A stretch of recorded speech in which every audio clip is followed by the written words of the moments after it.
Thank you to Lorenzo and the other organizers, first for obviously inviting me, otherwise I wouldn't have the pleasure to being here, but also for introducing me to you guys and getting me to read a little bit about the history of this conference and understanding a bit about your society. Obviously it's my first time here, so I'm not an expert, but I was delighted to see the breadth and the interest and the open-mindedness. There's an international spirit. There's already, I'm a bit of a sociological geek, so I pay attention and I listen to discussions, and I hear a very nice atmosphere, so I'm delighted to be here. And I hope what I talk about is not totally relevant to what you all care for, but I am talking about today the sort of neuroscience of affective touch, and I'm going to try to take us in a little detour from basic mechanisms to some applications in recent years.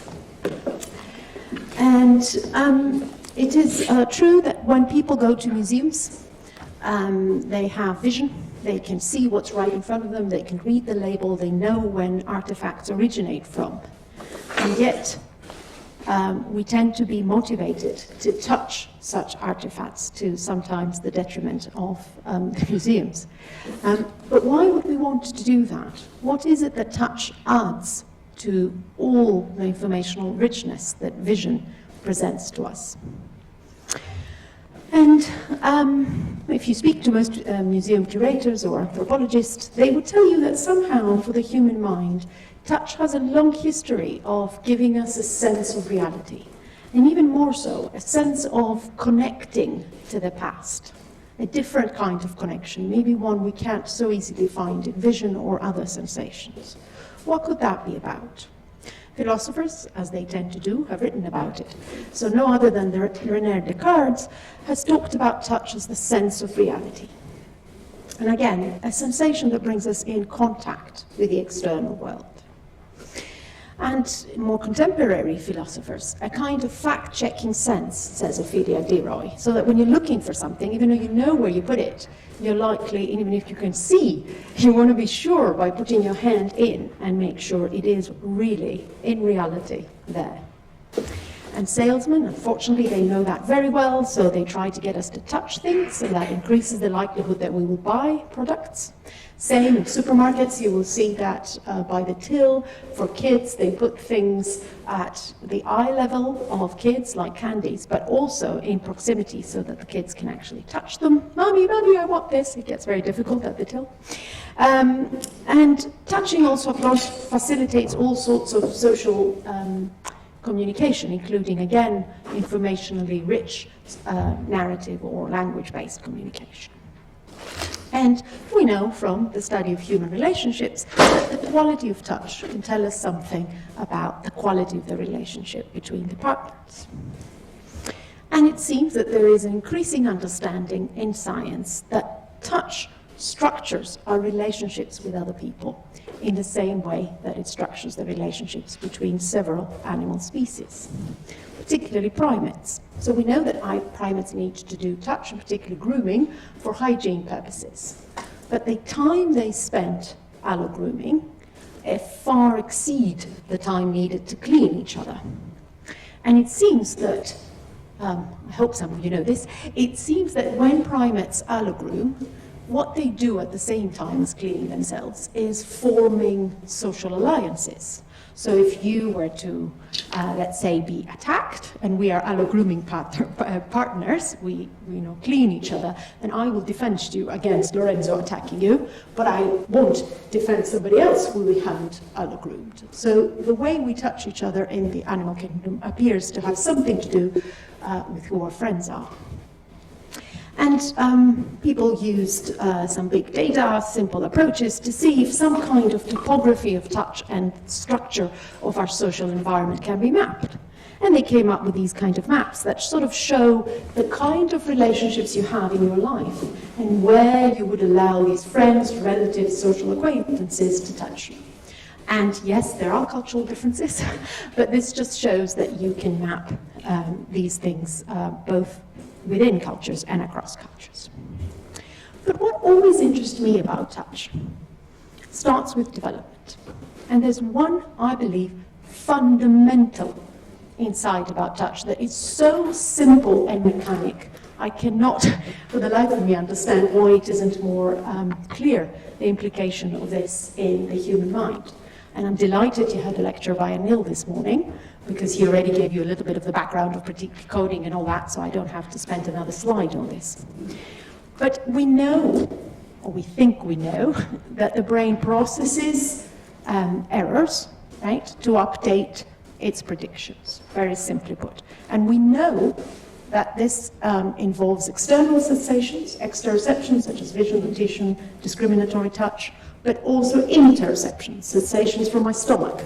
Is your heart beating now? Are you feeling the satiation from this lunch? Probably not, but maybe you're feeling a bit low on glucose.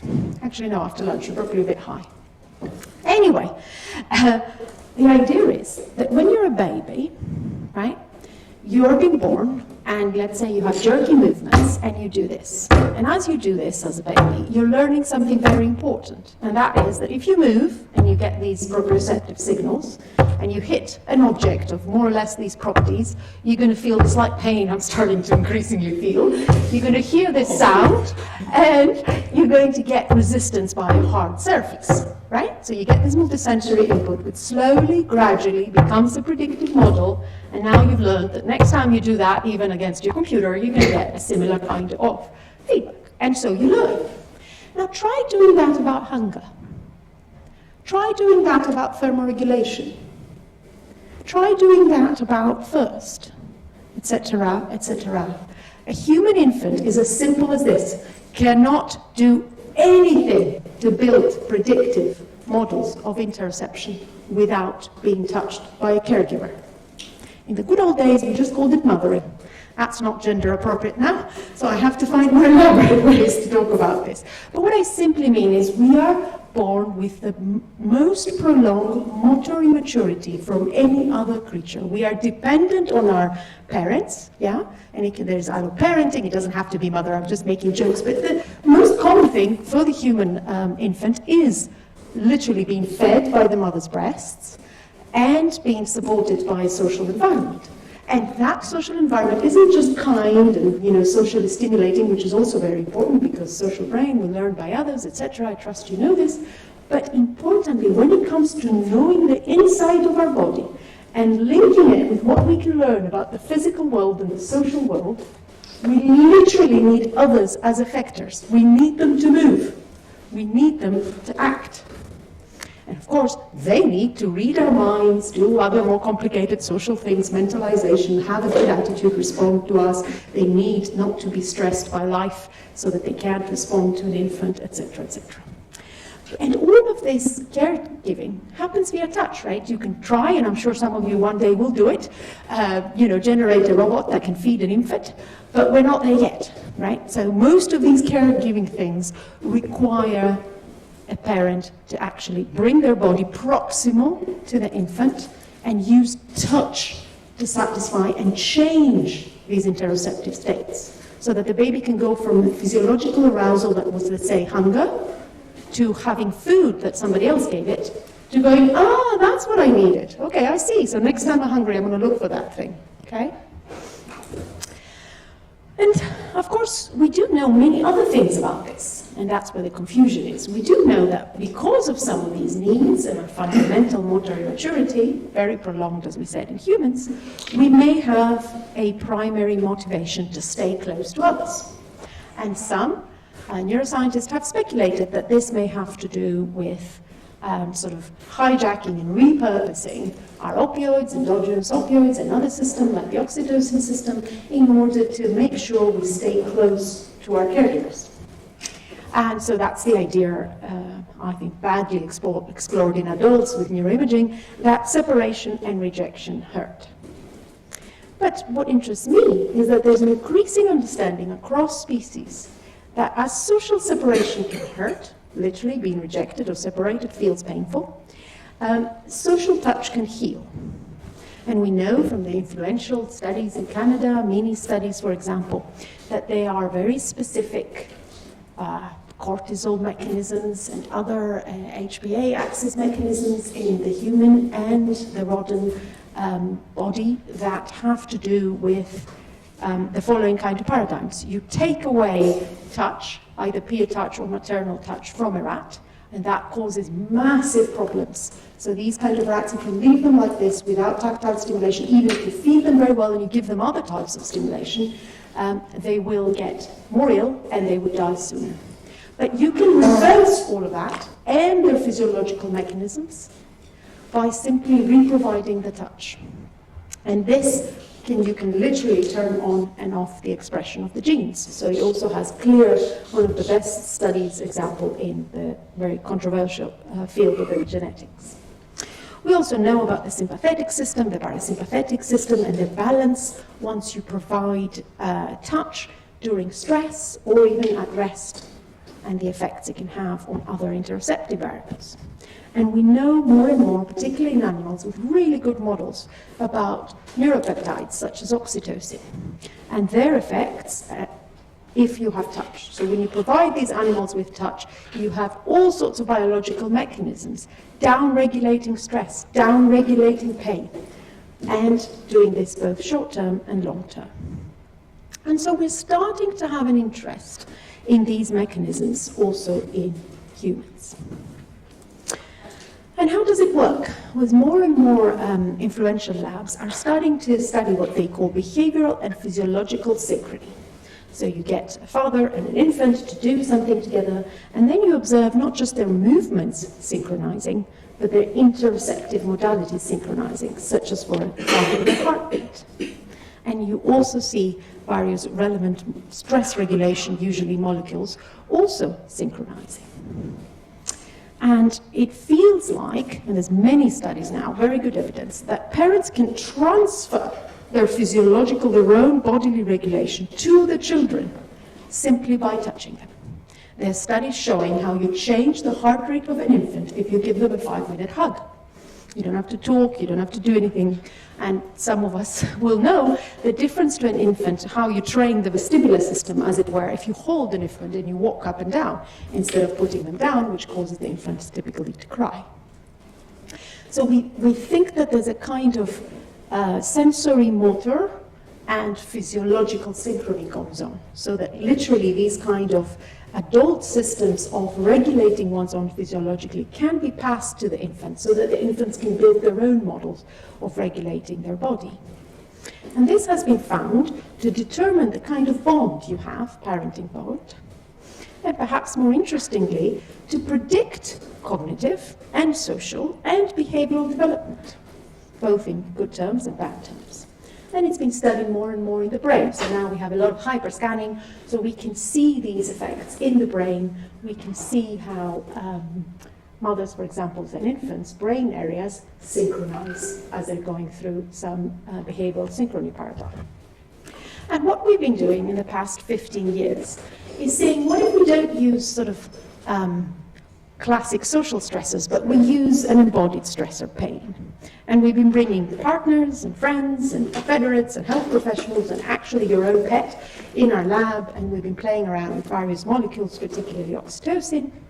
And we've been looking at the kind of areas that are involved in how other people's behavior, and particularly other people's touch, affects how the individual mind processes pain. And what we've been finding, for example, is that a lot of the time, the salience of the stimulus is modulated, is as though sort of the totality of our studies suggests that it's sort of at least one important mechanism, I will talk about a few more as I go on, is that the salience of the pain, the salience of the noxious stimulation, and the salience of the social situation are sort of balanced by the brain. And the brain decides something like, oh, it's okay, there's help here. I can now concentrate on the pain. And paradoxically, you might find even more. And that if the social partner does something active, such as touching you, towards your body, then you feel that they're taking over some of your regulation, and then you decide to allocate resources so that you decrease the salience of the noxious stimulus. And all of that is mapped by areas such as the insula, but also a lot the anterior cingulate. And we find similar, at least behavioral effects, in terms of not physical pain, but emotional pain. So if you get rejected with these silly Mickey Mouse tasks where two people play a ball, And then after a while, without you knowing it, they stop throwing this ball at you. It's called the cyberball paradigm. If you don't know it, it's been shown to reliably cause feelings of social rejection in the lab. But if you then provide affective touch, then these feelings of social rejection get reduced. And of course, that will make sense. But what am I comparing it to? I'm comparing it to you providing touch, but as you will see in a minute, with different kinds of properties. So there's always social presence, there's always good intentions, there's always somebody touching you. But when this touch is affective, socio-affective, and I will say in a minute what this means, versus neutral, then your feelings of rejection and your physical pain can get downregulated more distinctively. So what is this kind of touch I'm talking about? So most studies focused on what I just said. So how do we downregulate pain or stress? But, you know, unlike other things, human neuroscience has been really interested in pleasure, largely because it started with animal models and hunger, and you need to feed an animal to get them to do what you want. So we've learned to study pleasure very well and understand things like addiction. But we kind of thought of it very centrally, everything in the brain, and not so much in the periphery of the body. And then, for decades, of course, we knew things in animals, but we didn't know up until the 1990s that in the human skin, we have these particular unmyelinated, slow-conducting axons, the so-called CT, C-tactile afferents in humans, that respond to particular properties, you'll see in a minute, and are thought of communicating from periphery to the spinal cord to the posterior insula rather than the somatosensory cortex. So they thought of to have a special pathway in the brain. And this all started in Scandinavia. So what they do is they literally measure single nerves in the skin, which is harder than it sounds because you've got to just go under the skin and you need to be able to pick one little cell that's responding to various stimuli. And they look at where, of course, and they have to disambiguate between different kinds of mechanoreceptors. But again, these are unmyelinated, so they're not covered by myelinate. They are slow conducting, they don't transform the information very fast. And they don't respond to pressure. So this is not the massage modality. You have to have slow, gentle touch. And they have a particular property that we all play with, is that they respond preferentially, so their peak amplitude is much higher, if you're at 1 to 10 centimeters per second. And they have this inverted U because they are weaker at either slower or faster velocities, yeah?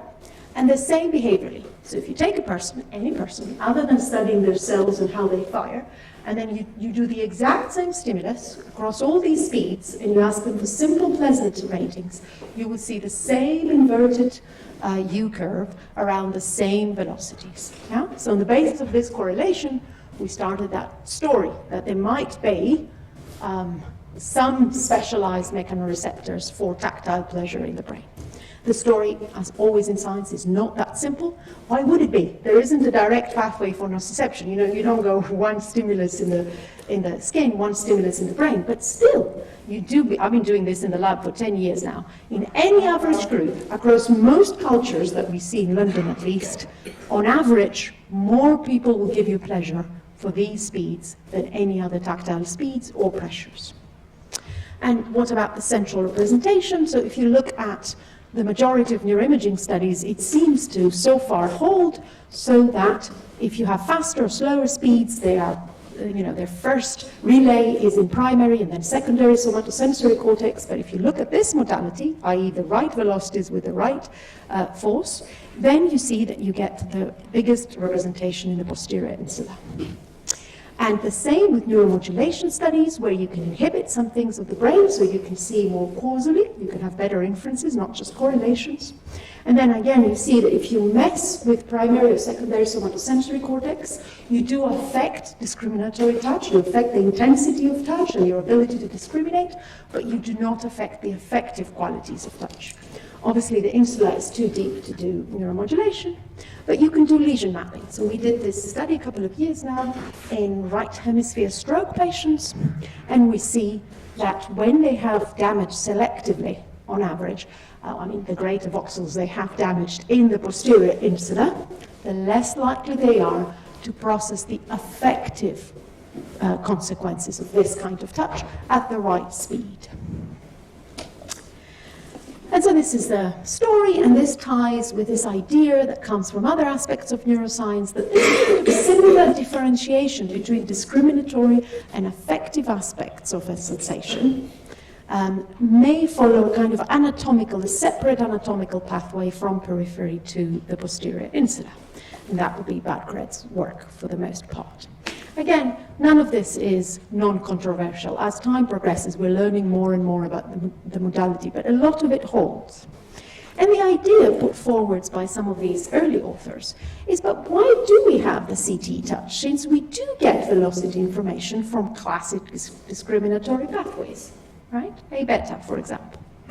And the idea is that maybe they add salience, to cut a long story short. So maybe it's not about whether you predict the velocity, but because you do have information about the velocity, maybe what you need to know is that this is prosocial and good for you, and it's supposed to sort of give you pleasure, so that you go on about your life knowing that you have something good and pleasurable right next to you. And that's a hypothesis that kickstarted this whole society that we started here in London at UCL, and it's now cutting, like your conference, across fields with many people, including, as far as I know, some roboticists that are trying to develop robots that can either give affective touch, as you'll see in a minute, or spot it. And this kind of touch, as we said, does a lot of things, we think, and it's not just soothing stress and pain. So these are just a selection of findings, because there's really a lot. So if you ask couples or mothers and infants, without telling them anything about the system, to do some spontaneous supporting touch between them, and you see how they stroke each other, you will see that they spend the majority of time you give them stroking at the CT optimal modalities. So it seems to be the velocity used in gentle stroking by most people. Also, we did this thing, and I saw there were talks and an interesting workshop I'm afraid I missed on self-touch. But we compared, it's called the social softness illusion, this one, and we compared people giving, sort of stroking themselves versus stroking another person they've never met. And we did that in optimal velocities and suboptimal velocities. And we also did it in parts of the body, I didn't cover that, that are known to have more receptors for this kind of touch rather than body parts that have less receptors. And what we found basically is that we all have this illusion. We think everybody else's skin is softer and more pleasant to touch than our own skin. But that happens only in the CT optimal velocities and in the CT optimal parts of the skin. And we think it's a kind of like giving pleasure is receiving pleasure. We think, it's a hypothesis. We tested it a little bit, but it was 7 experiments, 1 paper. There's still a lot to do. Where because you've learned to associate on your own body pleasure with these kind of properties, you know, you feel, you project, whatever word you want, you infer that the other person will feel pleasure too, and that gives you pleasure. Also, we blindfolded people in a public event. This was a royal institution, so it doesn't get more conservative than this, and we were not put in jail, I'm happy to report. And we got our experimenters to touch blindfolded participants and ask them what they think they were trying to communicate, what emotions and what intentions. And most of it, if you use the optimal velocities, is pro-social touch and lust and social support, right? So without any other stimulation, a stranger, never seen them before, blindfolded, we give you the right speed and you interpret that along these lines and not anything more threatening or something different, such as excitement, curiosity, etc. We gave you lots of choices. And we spent quite a lot of time also studying multisensory integration paradigms and what could be the role of this kind of touch in these paradigms. And what we found is that if you do the same thing that everybody else does, but you add affective touch in your multisensory integration paradigms, then things like the sense of body ownership is likely to increase. I know you heard some of this today. Some people have issues with emotional consciousness. That's what I'm going to put. They don't trust that when a subject says, I feel like this, we can necessarily assume the subject feels like this. We always have to find No matter how many experiments, how much consistency, how many control conditions, we always have to find something else to explain it with. But you see, I come from a different field slightly. My background is I started with neuropsychology, and I don't just deal with experiments in the lab. I deal with people that have really counterintuitive presentations, such as following right hemisphere stroke, where people may lose ownership of the arm as a whole, where you think this arm belongs to you, or your wife, or your husband, or your daughter, or your niece, and you really believe it. And you're furious that they left this hand in your bed, right? And you're otherwise very intelligent and very normal. You just have this isolated neurological delusion. And for decades, there's nothing we can do for this. It feels the arm is paralyzed. You're in denial of that, of course. But what's interesting is you're not going to try, you're not going to go in the gym and do rehab if you don't think this is your arm. Why would you try? And all we do is we provide you touch. And of course, you're also, I should say, resistant to, not suggestion, you're resistant to any feedback about yourself. And all we have to do is provide you this non-verbal modality. We stroke your arm in CT optimal versus not, i.e. not CT optimal ways, velocities, and we see that suddenly people that have been delusional for a long time are suddenly changing their ownership, are suddenly saying, oh, something like that. I woke up and I called this arm a beast. It was not my arm. I did not want it. It was some foreign fellow. But then you touched it, and we teach them self-touch, and I caressed it as you said, and I decided to love it again. I said, come, I accept you. I welcome you back. We have been through a lot together. I particularly like this last quote because I think this is the mechanism. It's not everything. It's a Kickstarter. It's a modality that brings us in contact with the world, including the exteroceptive part of our body. Why? Because that's how it developed. Because as I said in the very beginning, in order for me to build these predictive models of myself that don't just have exteroception, but have interoceptive, they feel like me from the inside, I need the other. And I need the affective other particularly. So we think that's why it matters to body ownership. And unfortunately, in psychiatry, not everybody has had this fortune. So there can be abnormalities in the central representation of this modality, such as, for example, in patients with anorexia nervosa, where we first found that they don't perceive this kind of stimuli as pleasant, on average, as the rest of the average studies do. This has been replicated behaviorally, and now we have several neuroimaging studies starting to give us indications of why that may be, why different areas of the brain don't respond in these patients to sensory pleasantness. And we try to see how to compensate for it in some of our more experimental paradigms, such as, for example, doing these double blind, placebo-controlled trials, both with healthy and anorexic patients. And we see again that the loss you get by this affectivity, you can sort of make up in body ownership with intranasal oxytocin. But the effect sizes here, even though our studies may be pre-registered and carefully done, the effect sizes here, as I say, are nothing to write home about. A lot of clinicians in the anorexia ward, they're like, oh, oxytocin. Unfortunately, won't treat anorexia or anything. They're quite small. They're giving us more insight about the mechanism than any kind of treatment. So, and that, you will see in a minute, applies to many other things. So where are we? I'm saying that socioaffective touch appears to be key to subjectivity, affective regulation, and selfhood from the very beginning. The specific biological soothing, rewarding, and precision, that's the salience bit, you might have heard a little bit about precision this morning, pathways that mediate such effects can be investigated in studies on perception or salience modulation or regulation, both in health and in disease. But all of this has been cross-sectional. What about long-term and what about in the wild?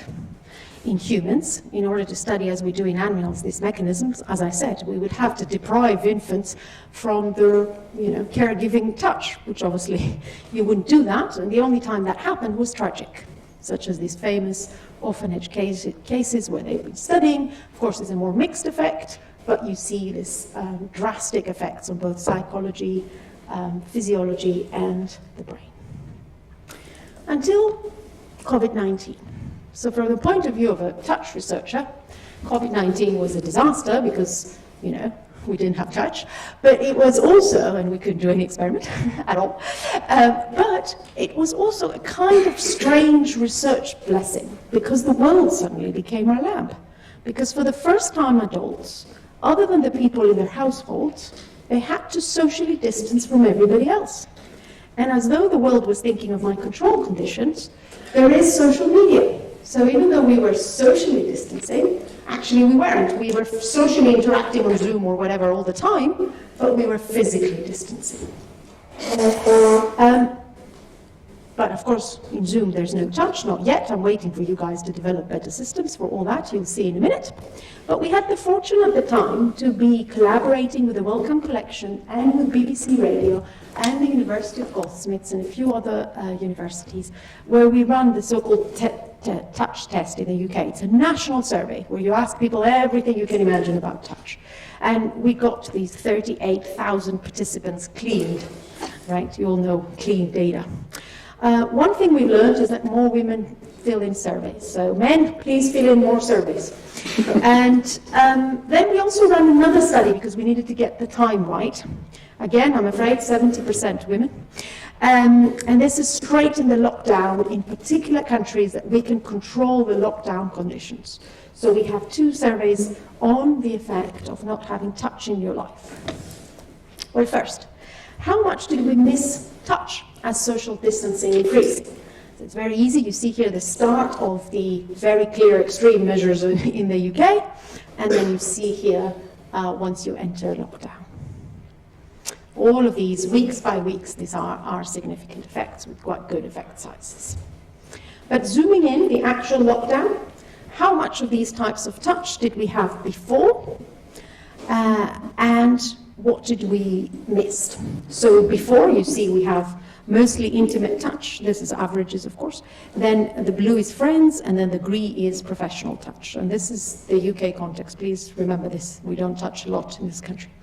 And then last week, so we are already in lockdown, you see that basically this red bar means the people that live with other people still have some of their intimate touch, but most people, with the exception of students living with their friends, don't get friends touch, and of course there's hardly any professional touch.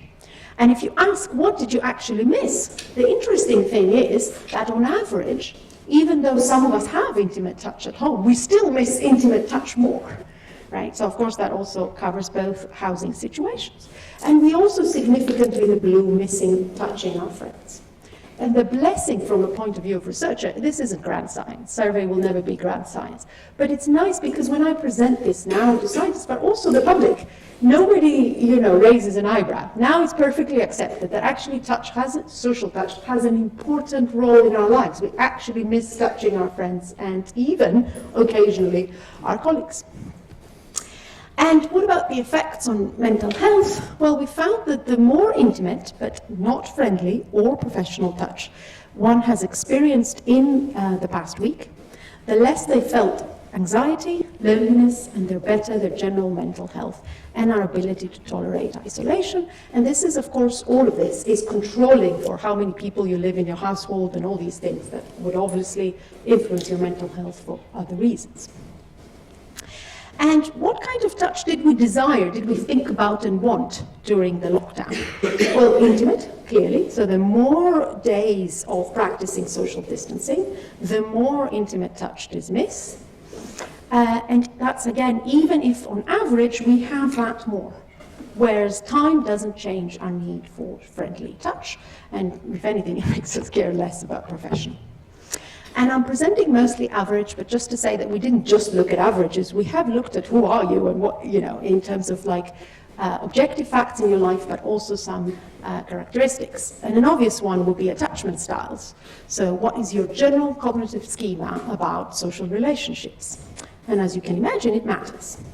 So the more attachment anxiety oriented you are, these are continuous measures, the more you want touch, particularly friendly touch. The more attachment avoidant you're oriented, the less you want touch, particularly intimate.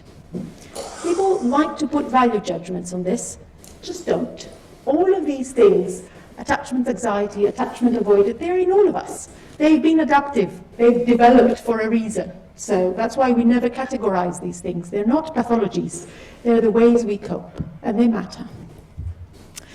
And we've been looking at the same time, because we did have all these big samples, we actually asked something that very few people ask, and that's, have you had psychotherapy? And 31% of the sample had had psychotherapy, and this is before COVID. Right now, this will be higher because mental health is overwhelmed. But about 7,000. And of course, again, the majority were women, but that's just an artifact of the survey. And we ask a lot of questions about this, just to give you a sample. There's a reason why there isn't touch in psychotherapy, because it's a vulnerable relationship and it can get exploitive and dangerous.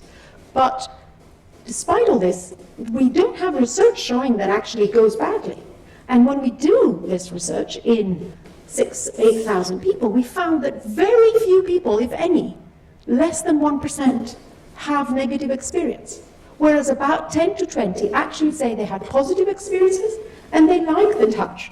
And they particularly felt, 77% here, that the touch communicated acceptance or support and enhanced connections or bonds with a therapist. So psychotherapists, I'm not saying let's go and touch each other, but I'm saying let's do some more proper research in the role of touch in therapy. So these simple survey findings confirm long-studied insights from animal and other lab studies regarding the important role of touch in social bonding and affect regulation, and particularly during times of uncertainty and enforced social distancing.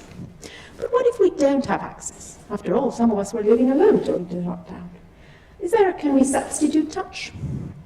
Well, we looked, I'm running out of time, so I'm going to do this fast. We looked at substitutes, and there wasn't a very clear pattern, as you can see. Not a lot was used. If anything, more baths and pets. But nothing else seems to make a big difference to people. But as you know, we can substitute touch. I'm not going to tell you about this, but I trust you know a little bit about affective haptics and affective computing and affective robotics, etc. So there's a massive increasing interest in methods by which we can provide not touch by robots, but socio-affective touch. And there's various new technologies being developed. And we tested that with an interdisciplinary group in UCL. We called it the connecting mittens, where literally you put your hand in a soft mitten and another person puts their hand in another room, another location, another continent, their hand in another soft mitten, and via the internet you can give warm, how many there were, I forget, you can check the details, warm, dynamic touch, and one more. So we had 3 sensations. We just played around, this was interdisciplinary. But we wanted to do something with it in the lab, so what we did is we constructed a sort of Twitter-like platform where you could imagine that you're posting to your friends and you said, you know, I was made redundant, or I just had my birthday party.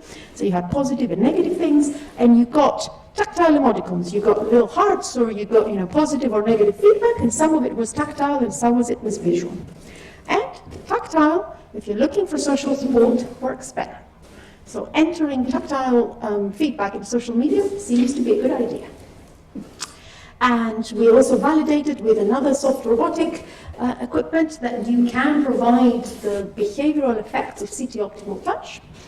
This is as much as we did, and we did another now. It's a pre-registered experiment, again, on a social media platform, and it sees again that it has an effect on social support. But when we had asked people how they felt about the possibility of this kind of social mediated touch, the results were at least mixed. And here I'm not doing averages, I'm showing you the full scale so you can see. Not everyone is ready for virtual socio-affective touch. Very interesting finding is that as social distancing increased it, like with many other things, people were becoming more open. They were willing to play. They were willing to explore when they missed others. And last thing, we looked into neuroscience. And we said, right, what else? What if you don't have touch? What else can we do if people are afraid of robots? Well, what about the whole mirror neurons, vicarious things, right? So when we see touch, we feel touch. The brain areas that are activated when we see something, including affective touch specifically, such as the posterior insula, get activated not only when we feel it, but when we see somebody else receiving affective touch. So during lockdown, at the midst of it in several countries, we gave people videos of human-to-human touch, human-pet touch, human-robot touch, I'm afraid the news are not good. All right. Overall, all vicarious touch made people feel calmer compared to before. That's good. Pet videos were more soothing even than human videos. Robots were really the least soothing. And we tried, we found very nice videos. So to conclude, touch via specific neurobiological pathways, as well as many other currently learned ways, structures and mediates our socio-affective world. Physical isolation has an added negative effect to social distancing, with intimate touch being the most therapeutic of stress and loneliness. And mediated touch, for some people, and beyond the feelings of awkwardness, vicarious touch, especially of human-pet interaction, can calm and reduce anxiety and ultimately communicate support. Thank you to all the amazing lab who does the work and you for your attention. Thank you.